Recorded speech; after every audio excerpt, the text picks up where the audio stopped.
You can start. أعوذ بالله من الشيطان الرجيم بسم الله الرحمن الرحيم الحمد لله رب العالمين ولا حول ولا قوة إلا بالله العلي العظيم والصلاة والسلام على أشرف الأنبياء والمرسلين وعلى آله وأصحابه وأزواجه وأتباعه أجمعين وأشهد أن لا إله إلا الله وحده لا شريك له وأشهد أن محمدا عبده ورسوله. Assalamu alaikum. We are reading or we're continuing in the 11th ray, summary of the 8th topic, and it's about the phrase God is most great, or Allahu Akbar, on page 254. As is shown in the 9th word, the above phrase and its two fellows.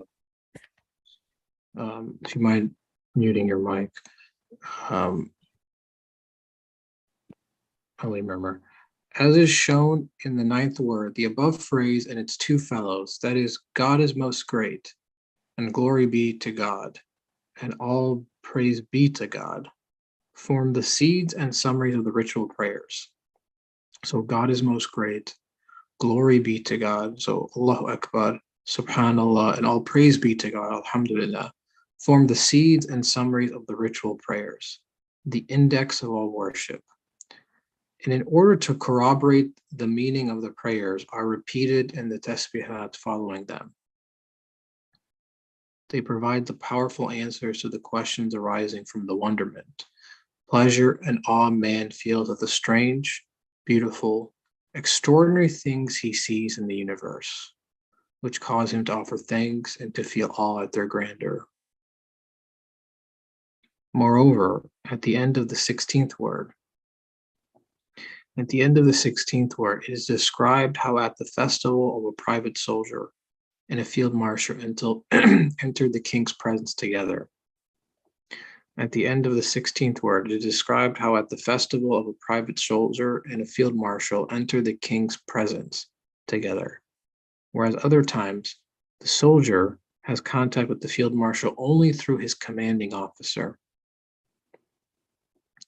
Similarly, somewhat resembling the saints, a person making the Hajj begins to know God through his titles of sustainer of the earth and sustainer of all the worlds.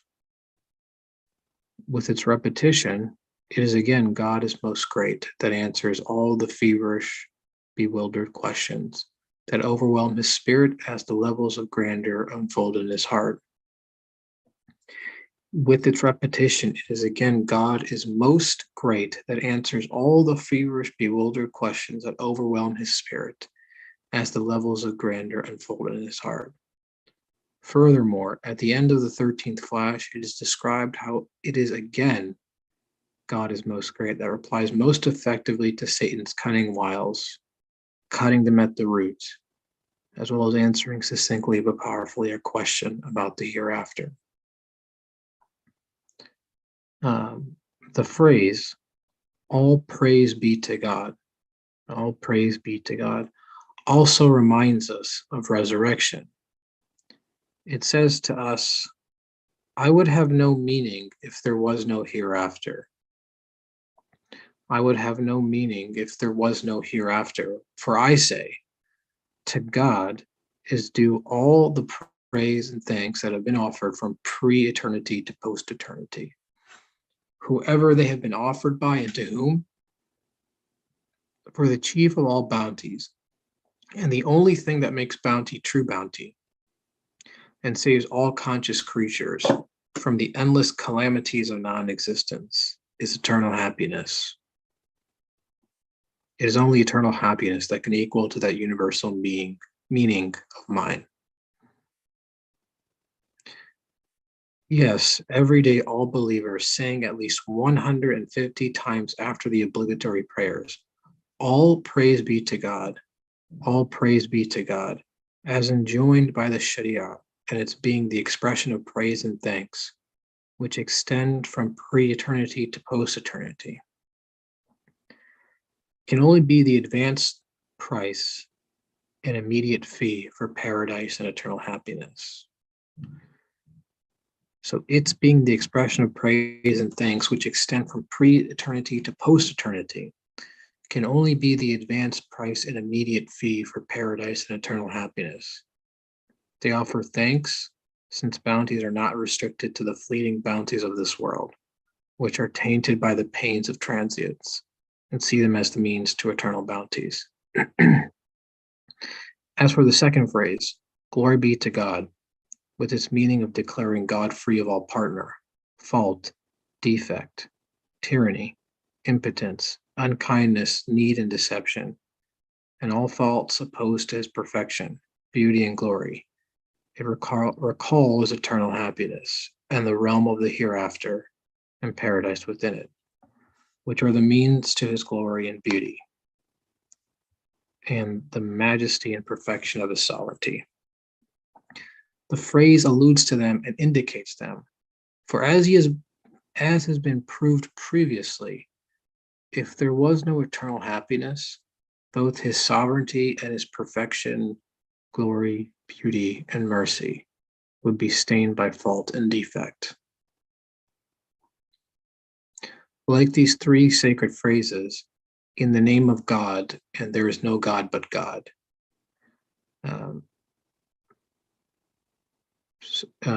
Like these three sacred phrases, in the name of God.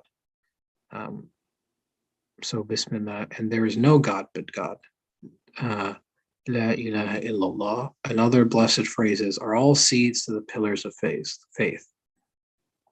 Like the meat essences and sugar concentrates that have been discovered recently, they are summaries of both the pillars of belief and the truths of the Quran.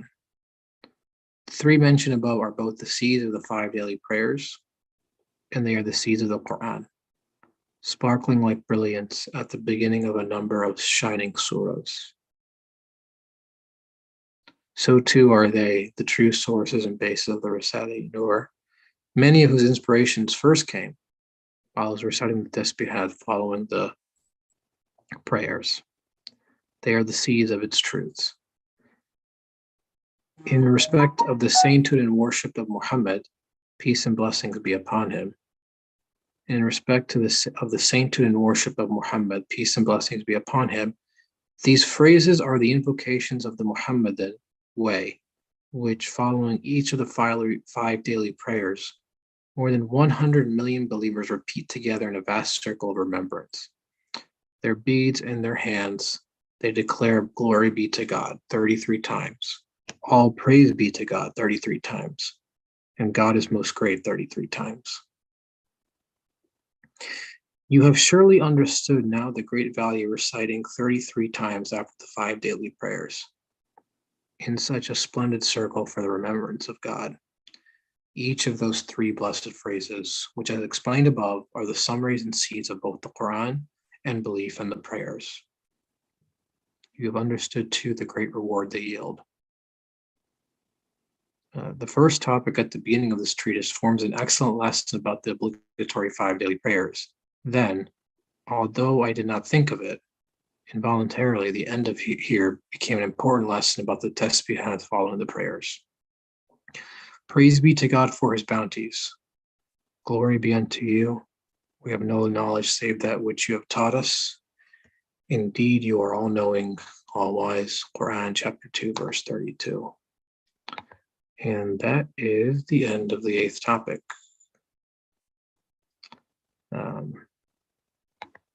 So just my brief takeaway.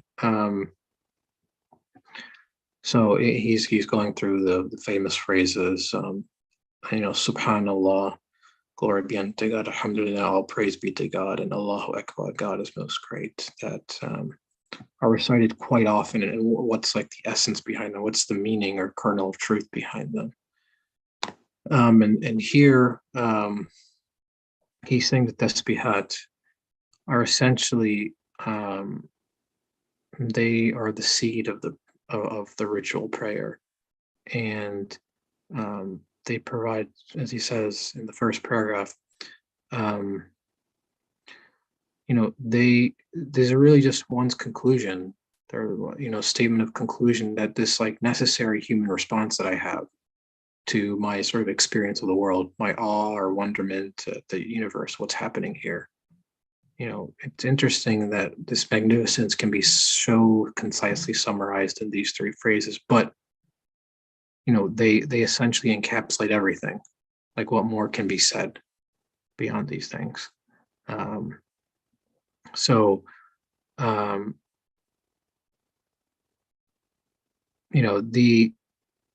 he like anything I can experience in this world, I can say God is most great because everything looks towards him. Like, that's my experience of the world. Everything looks towards its maker. And the only thing I can exclaim or conclude is God is most great, and that he's greater than even anything I can imagine here or experience here. It overwhelms the spirit. And as he says in the first paragraph, it cuts down Satan's cunning wiles. And like, if I have any doubt, just look at the world or look at myself or look at the world around me. Nothing can be its own sustainer, its own owner. As he says, sustainer of the earth and sustainer of all the worlds, nothing can. So he is greater than anything. He must be greater than anything I can imagine or anything I see in this world. So what doubt can I have about the truth that he must be?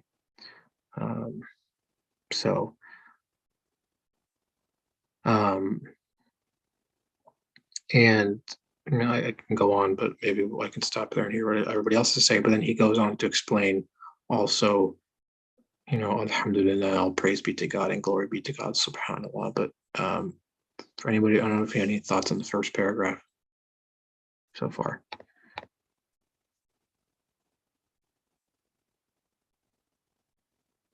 It reminded me, I guess before, but it reminded me, I forget the exact hadith.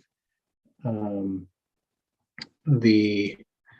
know if it's a hadith or not, but I think it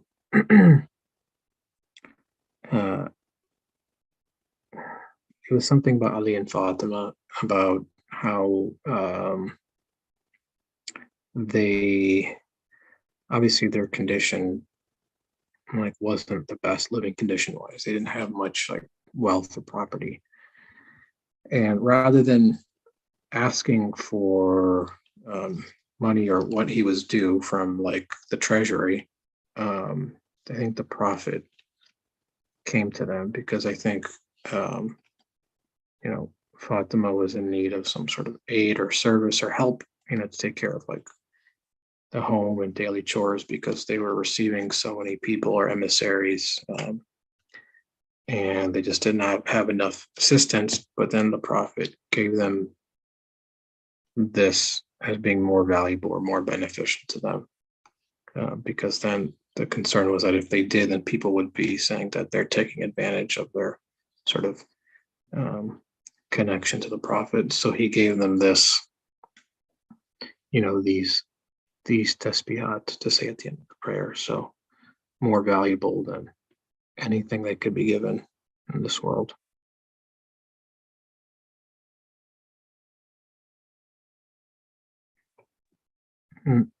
Ali, remember you have your mic open. Yeah, you understand that I am the host. I cannot really. Oh yeah, go ahead. Yeah, sorry about that. Raise my hand, so you understand when I unmute myself, it means raising hand. Okay. How can we really correlate the relationship between our ritual prayers, which are described by Sharia, like the Quran? Of course, one of the functions of the Quran to organize our worldly life as well, how we should put into our belief in God into practice in our worldly life, daily life, in a formative way, if you like, to form the community of the Muslims and make a unity among them, a unique identity as the believers in the Quran. Yeah, these rituals must be very important. And those people who practice them, they appreciate the importance of it. Okay, how can I make the these phrases which is described here, the fundamental teachings of the Quran, actually, these phrases. So these fundamental basic teachings of the Quran must be accompanied in my prayer, physically applying it. I think it needs a kind of conscious awareness. So what am I doing now? I'm connecting myself to a one who is the most great one. It means really, as it is explained here. So here, no, God is known to know God through his titles of sustainers of the earth and the sustainer of all the worlds, which is the meaning of Hajj, and representing to know God through his titles of sustainer of the earth and sustainer of the worlds. That means that summarizes God is most great, because he is this Lord, usual word is used in English, Lord of the heavens and the earth, all the worlds. It means we cannot describe him within the conditions of this universe at all. That's why he is so great. That's what the language only I can use in this world. When I am praying, I am connecting myself to the one who is the creator, owner, sustainer, Lord of the whole universe. I cannot describe it. That is the beauty of wisdom or Quranic rituals. So during the Hajj, while we are in the Hajj, we summarize it, the meaning of the ritual prayer, another ritual prayer, which is called the Hajj, seeing that all human beings all over the world are worshiping this God.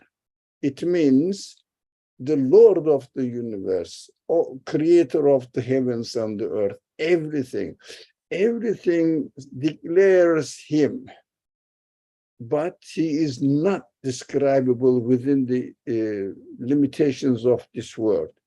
That is very interesting understanding of Hajj and interesting understanding of our daily prayers as well, while we are really practicing these prayers.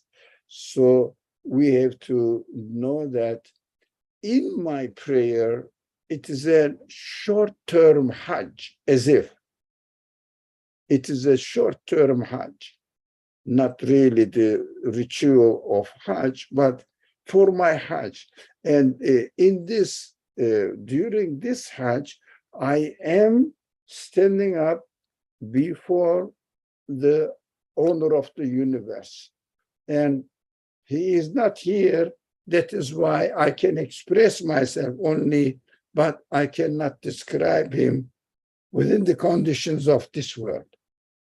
This consciousness makes our prayers, or if we have the opportunity to go on Hajj, our Hajj, it's a long-term prayer, as if that is very interesting, 2-3 days long prayer, as if, inshallah, we can have this consciousness and combine the meaning of Allahu Akbar with the actions we are doing during the performance of our prayers. Thus, I'm saying there is a need to understand this, but I don't know how to express it. Thank you. At least what I took away from what you said and what Mercy says here is that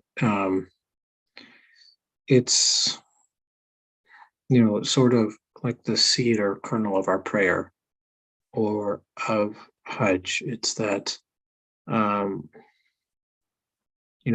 we're doing these sort of physical rituals, they're really like the manifestation of God is most great. It's the best way in which man can express his sort of bewilderment or awe. And I guess even, pleasure or gratitude at the grandeur of his being by experiencing the world. And I mean, looking at this festival and seeing that, he must be greater than this, and the prayer and the Hajj are sort of the outward manifestation of that. I say it in words, but it also has like a physical manifestation. So if God is most great as the seed, then, the prayer is sort of the, like the shoot and, or a branch, and like the Hajj is like the end fruit, so to speak. Like they all come from that seed of God is most great, this conclusion. And it's the reason for one's prayer and the reason for one's Hajj. They all look to one another.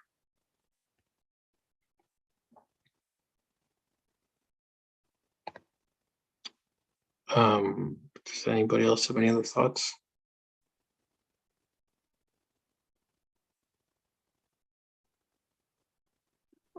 Okay. All right. Yeah, Farah, go ahead. Assalamu alaikum. I'm also thinking in the same manner of how these three, like at the end of the prayer, they're just very short phrases that one is repeating usually while sitting down. And if I think about them as the seed, yeah, they're in their vocalizing, they're just very short phrases.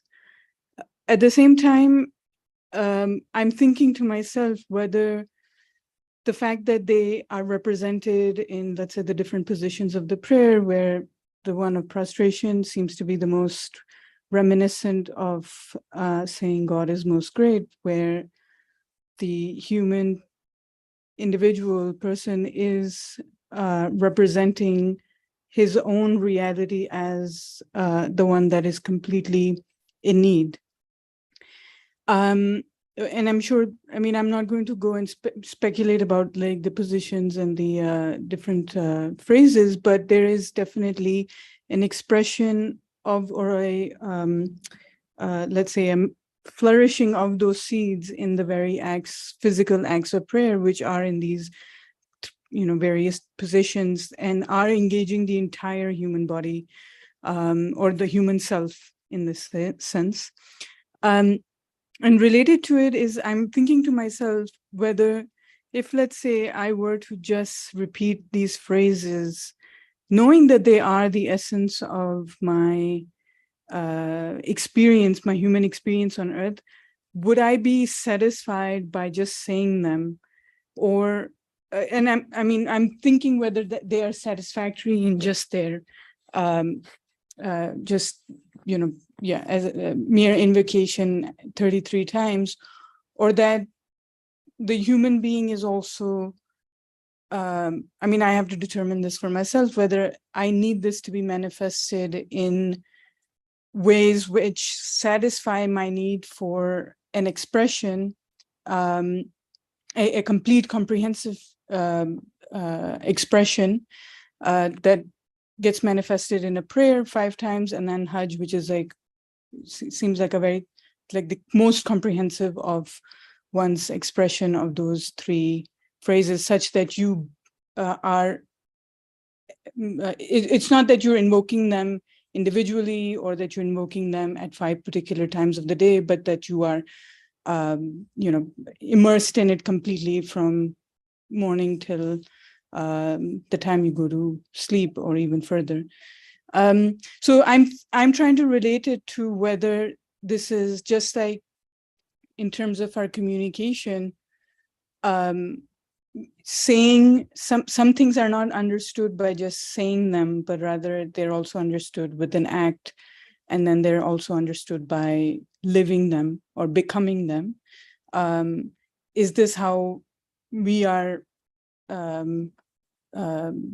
Is this perhaps like our need for these to be manifested in different types of being in our day, but also in the continuity of our life? But that's one way that I'm trying to make sense. But yeah, that's all for now.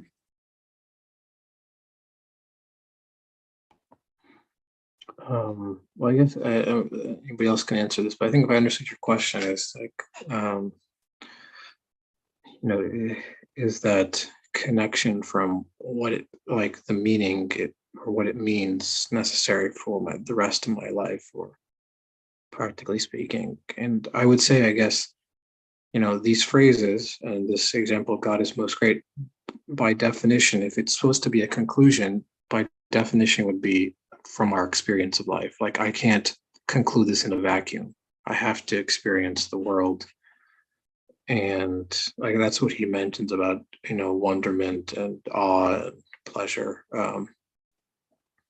It's only my experience of the world do I make this conclusion that God is most great. It doesn't happen necessarily in a vacuum. And with its repetition, it's, to me, reminding me, like the more I repeat it or the more I'm conscious of it, the more it becomes my lens through which I see the world. And if it becomes like the lens through which I see the world, and also how I see myself, then, I'm not simply just my, spirit. Like, I have a body or a vehicle in which I experience this world. It's through like the physicals, the physical body which I'm experiencing the world. It too, like the spirit can, too wants to show God is most great, through the body or through the vehicle. And the prayers and the Hajj, or any sort of form of physical worship or ritual worship, to me is sort of like a necessary manifestation of that. Because I can't speak of myself just independent of my body or the physical world. That's how I came to the conclusion to even begin with. So my response not only is sort of, this sort of inward conclusion or my words, but it also must be the rest of my body, because that's how I took in the world also, was through my body, this physical vehicle. So to me, it's just that while God is most great may be something I can be reflective of throughout the day, these appointed times, specific times, for example, the 5 prayers or the once in a lifetime Hajj, they are sort of like a concentration or a distillation of my conclusion in one point. So it's to provide even more means of reflection, or a much more concentrated form of reflection, because combining what my thoughts are, conclusions are, with the physical aspect really puts me in a certain position or a certain state. If I didn't have prayer, yeah, I could, conclude, but it would lack some sort of like, point of reference. It would just kind of be floating around, maybe. Like, I'd be aware, but my physical aspect would be devoid of any sort of means of reflection too. Like as a human being, I can't operate outside of my body. So, it's through these physical acts also that I really hone in, or I really am able to reflect. So, and then in one sense, Hajj is like the most concentrated form of God is most great. Those were my thoughts. I don't know if anybody else has any thoughts about that. Oh, yeah, Limor, go ahead.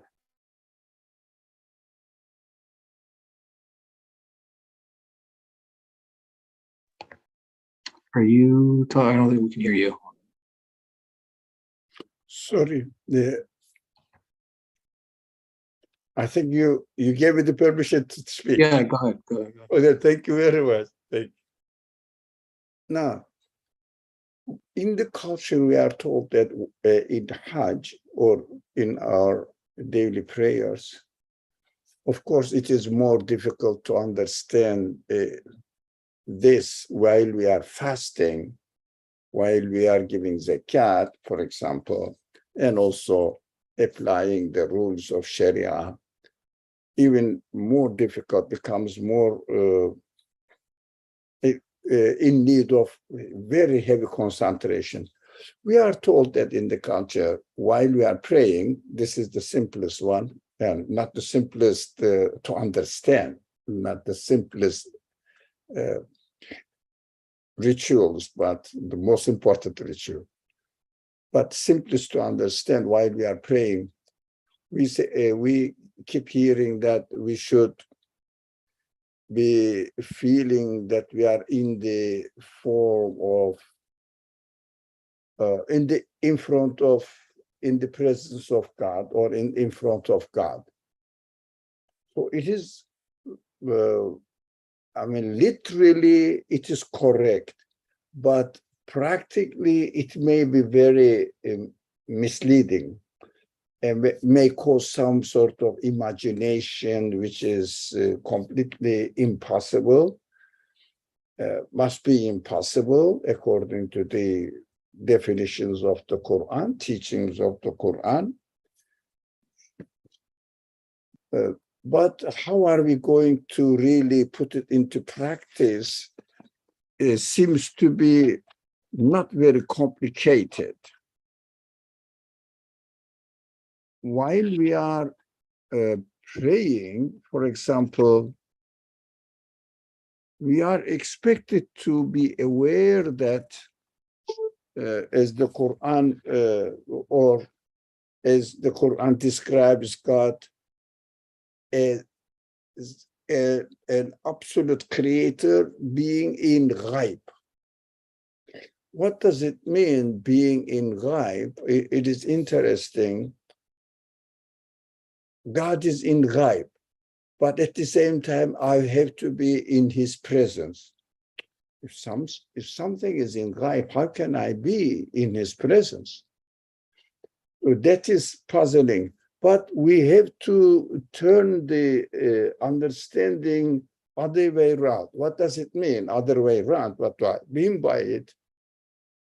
In a negative form, not in a positive form, but a negative form. I will be in the presence of God whom I cannot really imagine. So I have to concentrate on myself. It means I am worshiping, it means really expressing my conclusions in the prayer, expressing my conclusions, who I am, what this world is, what my responsibility is in this world. These must be studied and really concluded beforehand, and then present my conclusion to the creator that I cannot really describe and imagine. Again, within the conditions of this world, he cannot be defined because he is an absolute being. He must be an absolute being. So what am I doing here now? Look, I am a created being. In my createdness, I necessarily conclude that there must be a creator. I am presenting my createdness as I am and expressing it, saying that I cannot be a creator. I cannot be for example, an organizer, designer, or make the one who makes the things perfect. No, I cannot do anything. I think we have to, that is my conclusion. We have to think of my worship of God in terms of expressing in my negative side. I mean, I have no positive side, but in my negativity, if you like, I don't know whether it's the right word, in my being not able to do anything, not being able to really organize anything, not being able to knowing anything, and not being able to preserving, sustaining anything at all. This awareness must be presented to God during our worship relationship with Him. Yeah, negation. Yeah, my negation. Thank you, Farah. Express my negation to Him. Otherwise, I am, if during the prayer, if I say I am in the presence of God, immediately it recalls something which is called God, and it is an imagination. It's a phantom. It's not really true thing. So I found a solution in this way. I don't know whether it makes sense, or have you find any solution how you really present your worshipful attitude to the Creator in any form of prayers or in any form of ubudiyya, worship. If someone shares his or her understanding, I would love to hear, inshallah.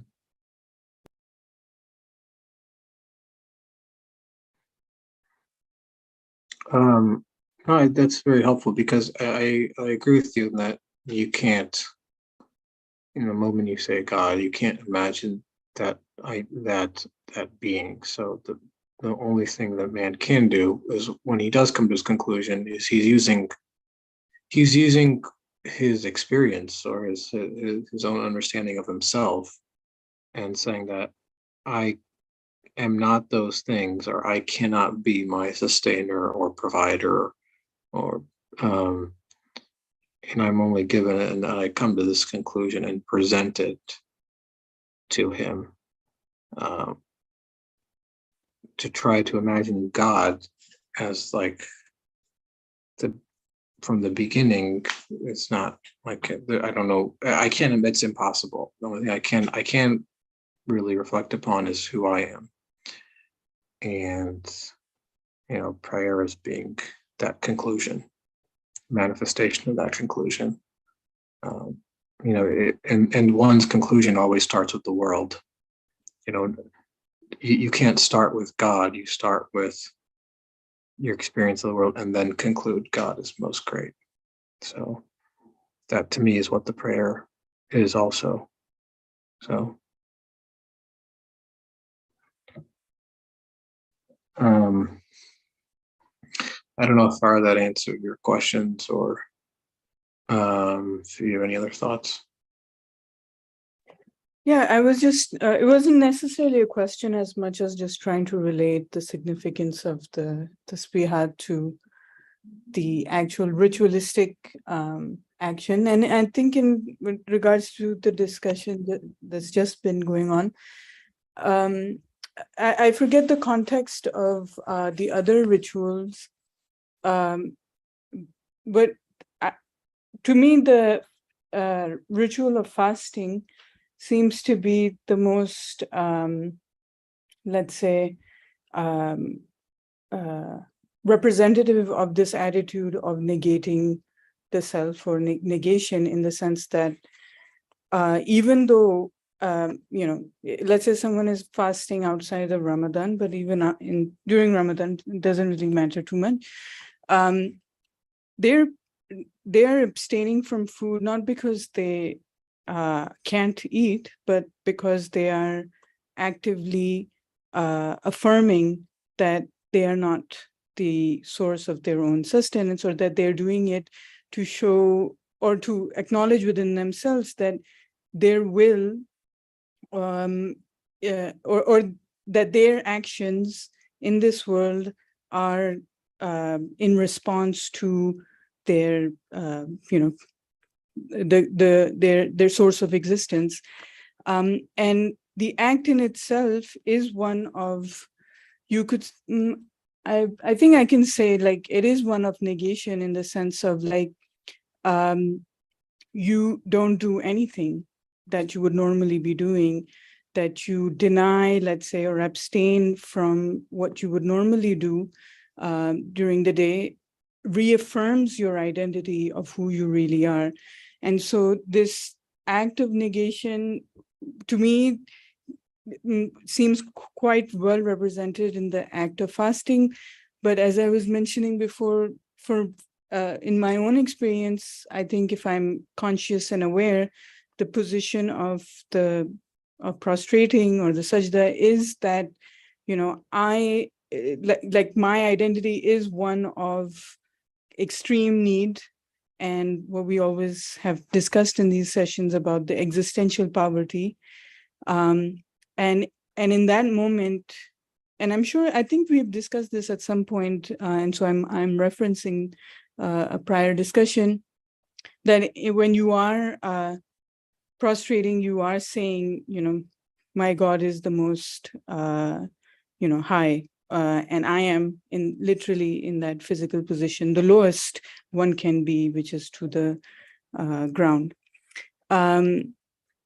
So in that sense, yeah, the act of prayer is only,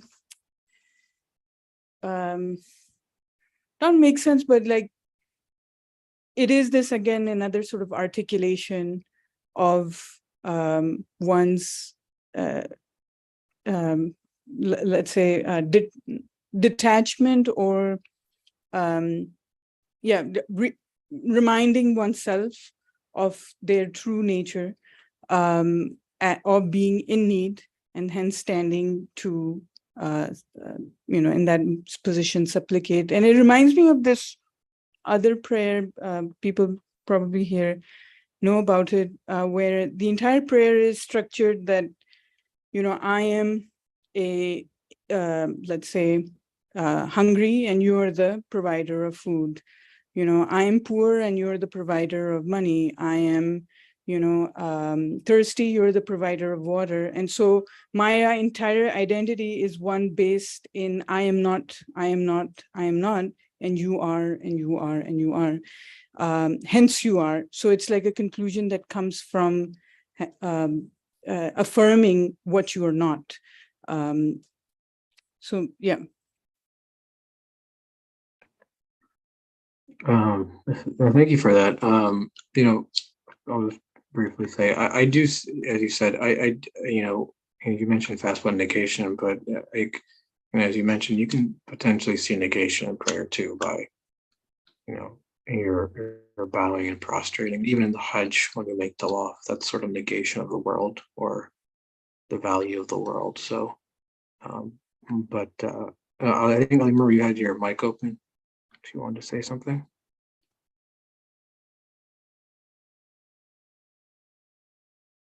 No? I think, no, not more. Fariha has a question concerning this sentence. So what is the overwhelming of the spirit? Some interesting words here. So, I don't know if Ria, you had any of your own thoughts on this.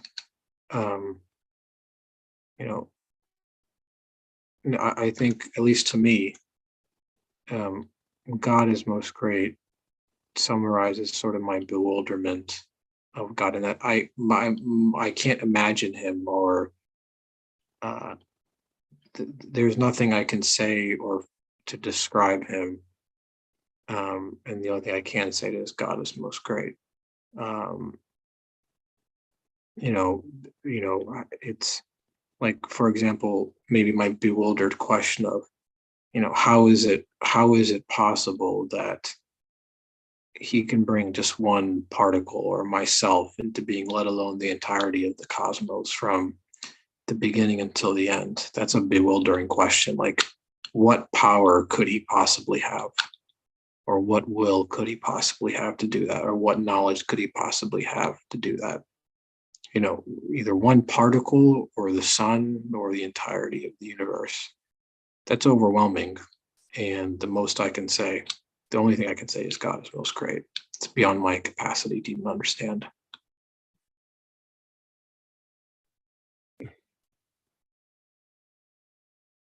Yeah, go ahead, Alibor. Most of the time we express ourselves saying that I was speechless and I cannot find any word to explain it.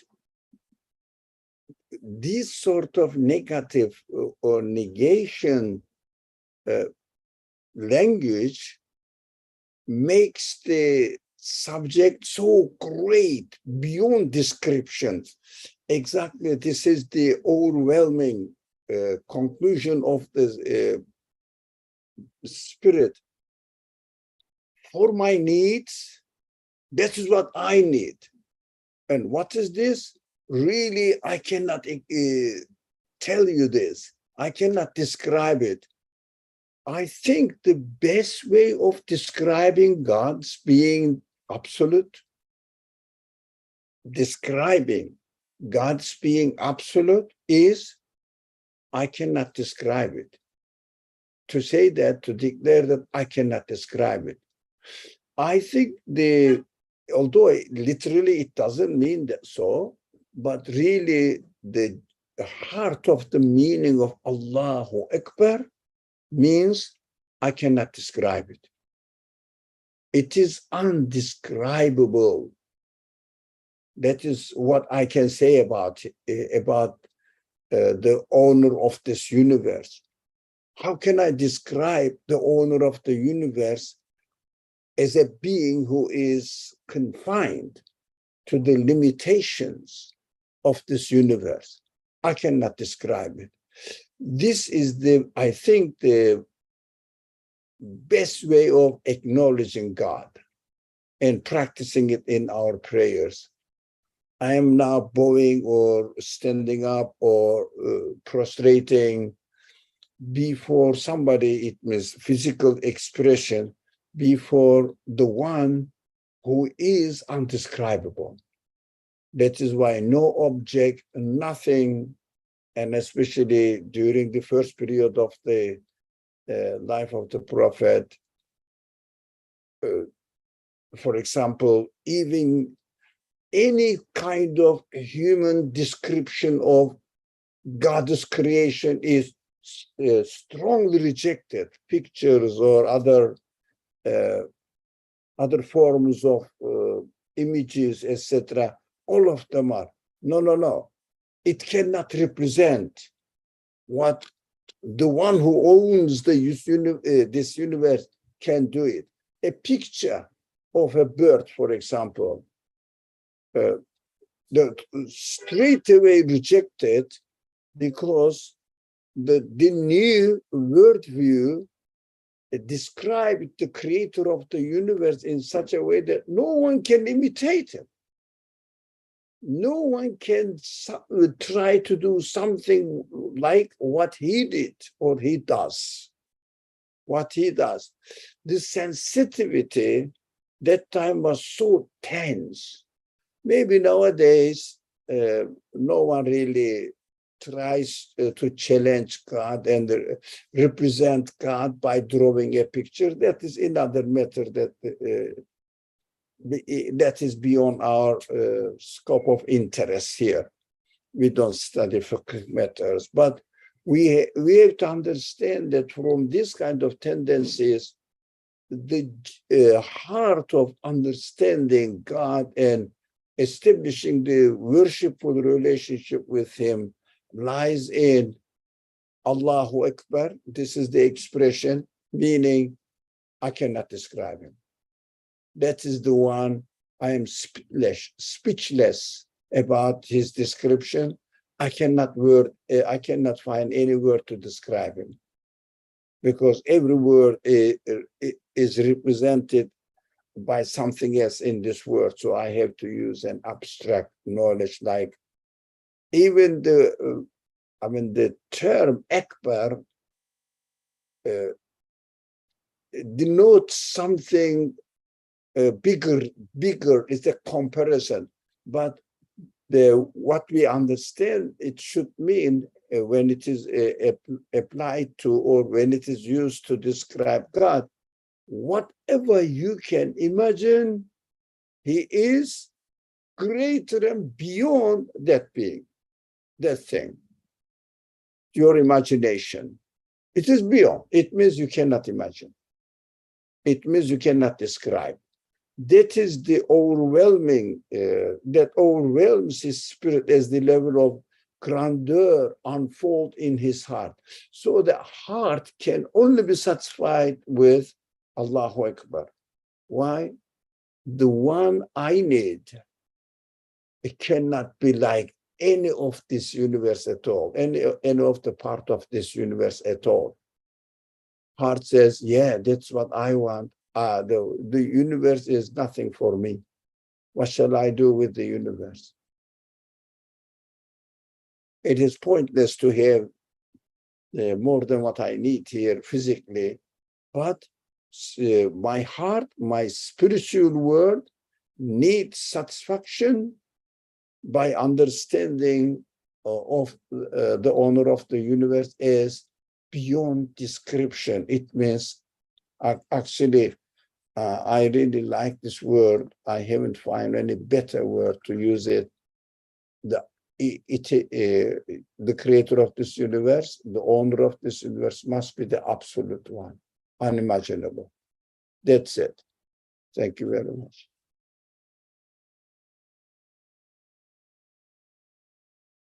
Jazakallah khair. Farah, go ahead. Yeah, this discussing this idea of overwhelming the spirit reminded me of recently when the photographs from the James Webb Telescope were published, how when we all saw, like how in a little image that there was we could see that there are hundreds of more galaxies that the telescope sort of is able to capture.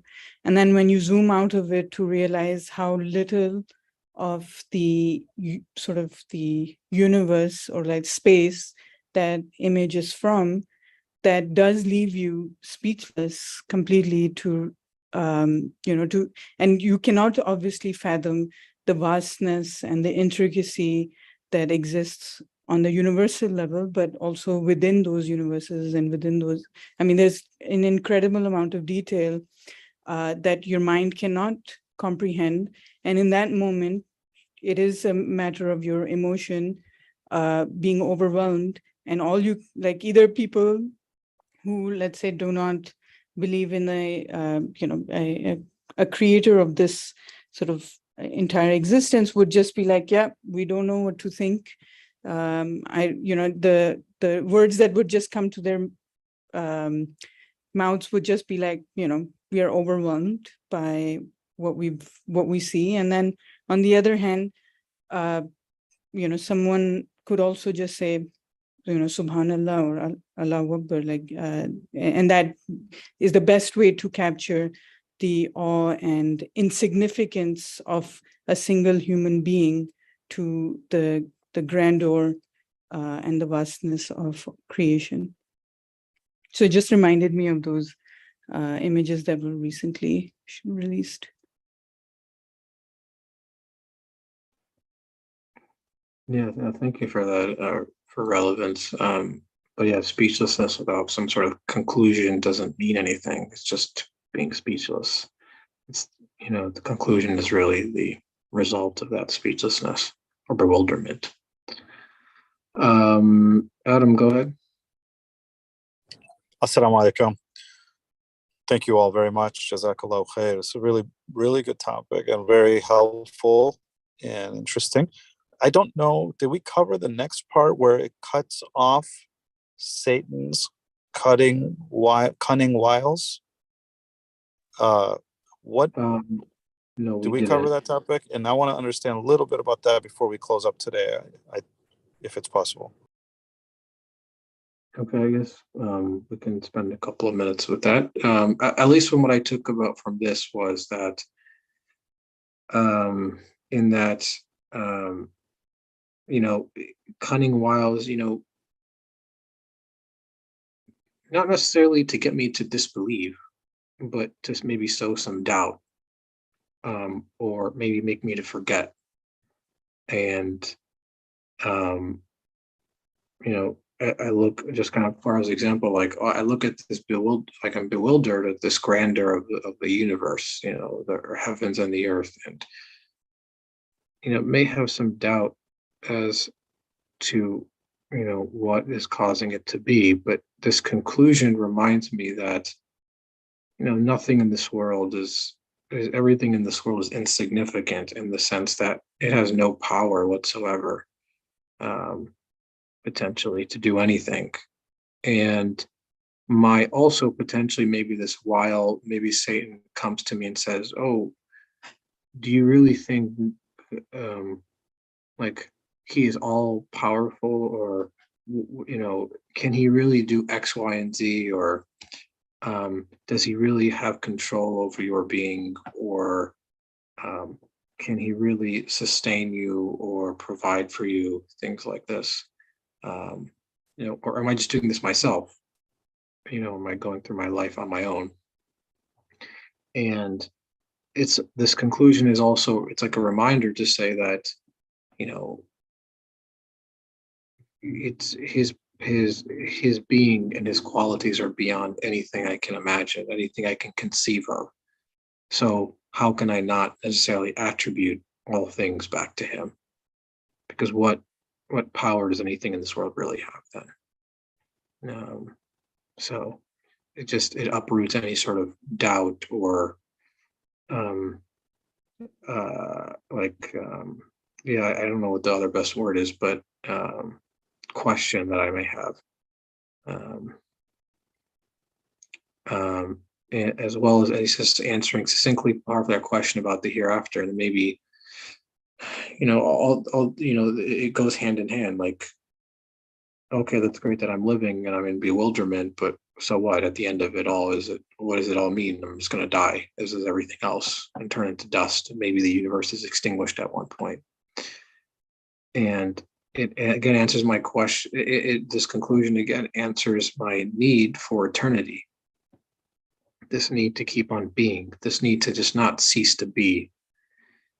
And if I have any doubt or any concern that he can do it, God is most great answers that, because how his the fact that I can even think about eternity points to the fact that his power is beyond my even imagination to bring it into being, to make it happen, because this world is and I am. So who am I to even question his ability to create and his ability to provide for me? There is he is beyond my even comprehension of that. He does it now, and why can't he do it again, and in a different manner or a different way in the hereafter? And how can he not answer my need when he's the one that's provided for me?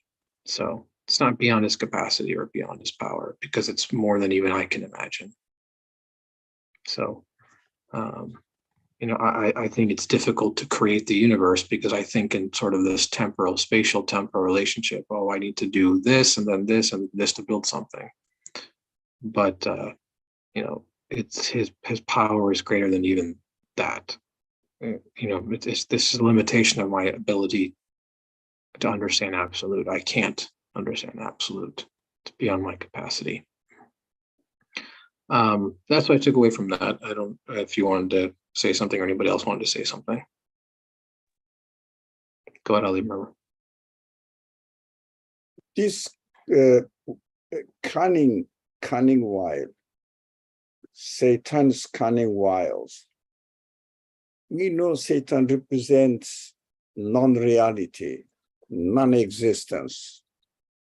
So his cunning wiles means bringing God in terms of this universe and talking about him, comparing, questioning about him, and comparing him to anything, any kind of attempt, even under the disguise of questioning. We have to be very careful. Most of the people who openly deny the belief in God, argue about God and bring some sort of counter arguments by making analogy within the conditions of this world, within the vocabulary of this world. That is why their suggestions are very cunning wiles, because really they put the trap in front of human beings' minds, so that the human beings may not be able to describe it, or try to describe God in terms of this universe, and at the end fail, because as soon as you compare God to anything of this universe, it is not God, and you are the loser. You lost your belief or your claim. We have to watch out for ourselves, and if we are encountering with any kind of argument against belief in God, we have to be very careful. And if we are careful, we will see that all arguments are made in comparison with something of this universe. How huge it is doesn't matter. Doesn't matter. Thank you. I don't know if anybody has any closing comments or not. We're over time, but I was just going to ask other brothers if they could also comment. You made a good set of comments, Brother Sohail, on the hereafter, but if anyone else has any comments about that one, how Allahu Akbar relates to the hereafter.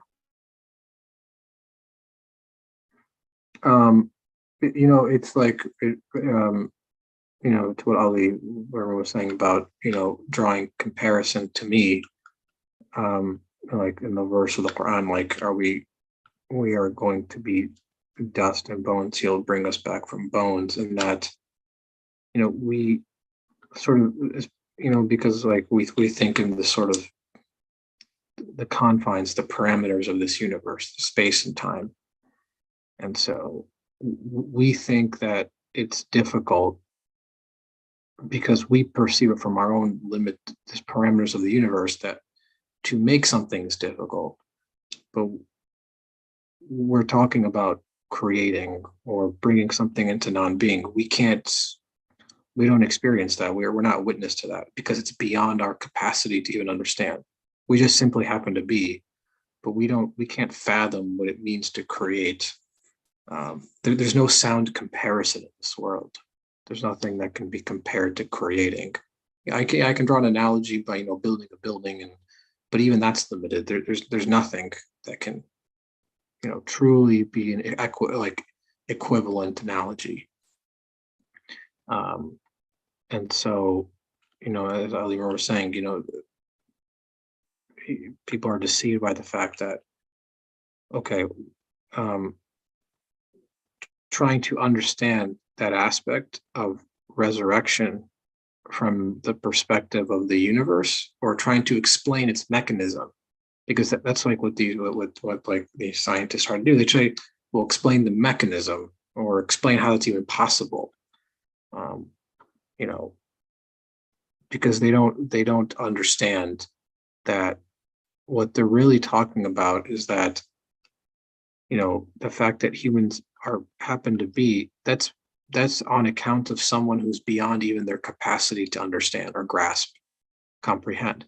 They make the first presumption, I think they knowingly do, but that they just happen to be. So they think in terms of this universe, that the universe happens to be, and so I happen to be, and you happen to be. And so if I happen to be, why can't I resurrect myself? Why don't I see any resurrection of a human being in this world? Because they brought the power to create to the world itself when no such thing exists.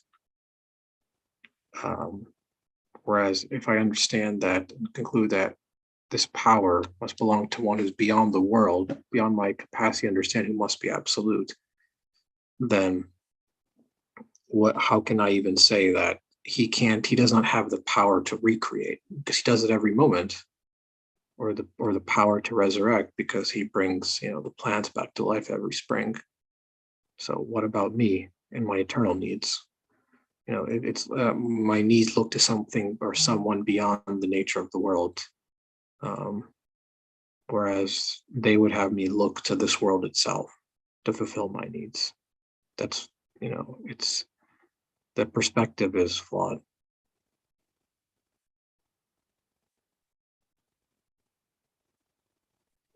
Thank you.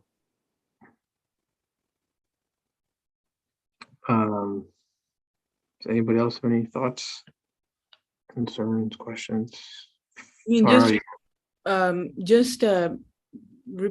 Almost repeating what you were saying, but in my own words, that when I am affirming, or let's say concluding, that there is no source of existence or cause of existence within the conditions of this universe, in that proclamation or conclusion is the proof that of the hereafter, in the sense that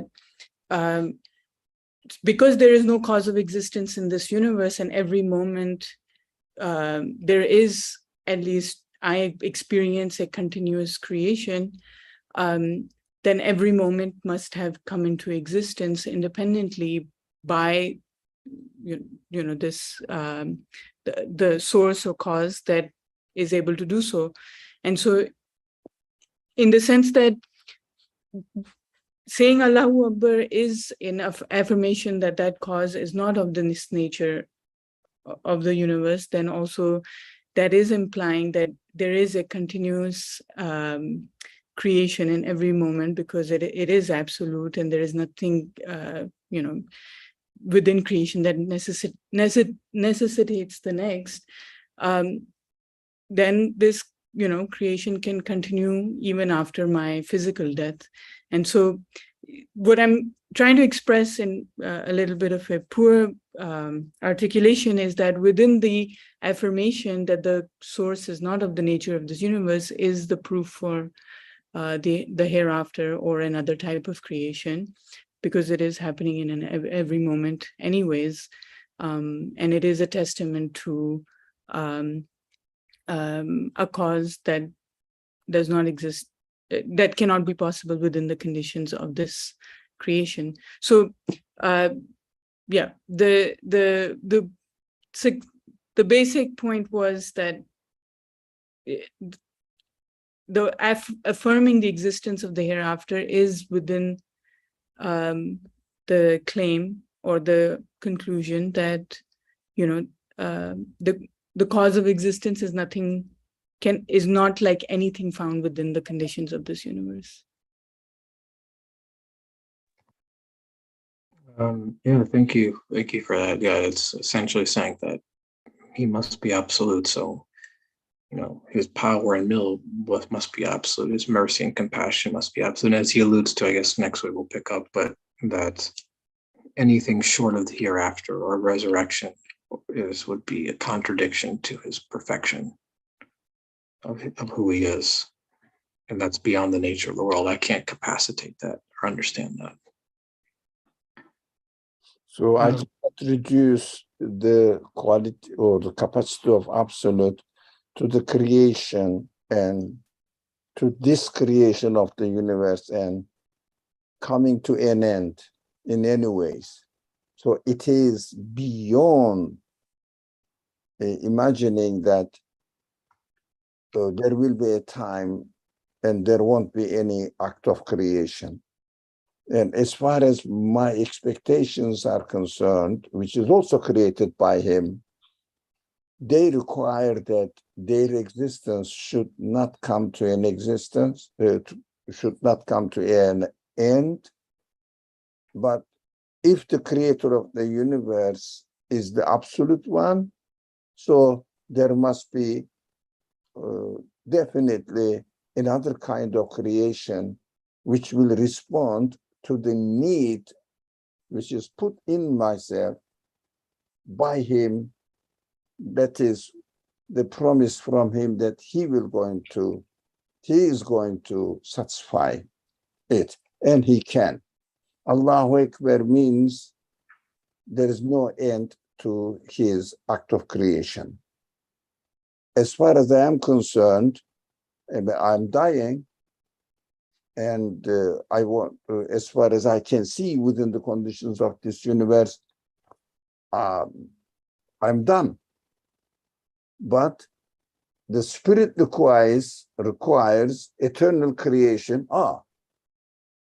Allahu Akbar, if Allahu Akbar is God beyond the limitations of this universe, is God the absolute being, he must be the one who is going to satisfy the needs of my human needs. And that requires what? Another type of creation, that I will experience his act of creation. So it guarantees the necessity of the existence of the hereafter.